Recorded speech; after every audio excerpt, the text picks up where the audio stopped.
এমন একজন প্লেয়ার যে অসুস্থ থাকাকালীন সময়েও ফ্রি ফায়ারের জন্য হাসপাতাল থেকে পালিয়ে খেলতে গিয়েছে। সে বর্তমানে আমাদের মাঠে নেই।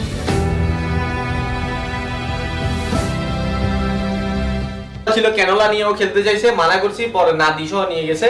নাদি নিয়ে গিয়ে হচ্ছে ক্যানোলাটা খুলছে, কারণ ক্যানোলা দিয়ে কিভাবে খেলবে, ক্যানোলা দিয়ে তো খেলা সম্ভব না।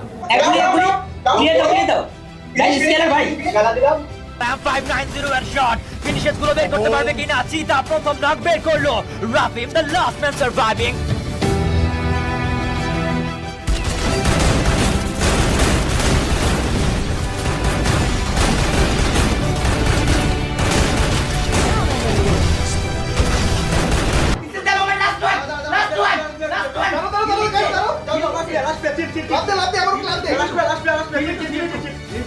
সার্ভাইভ করছে, তবে জোন ব্যাটে হবে কিনা?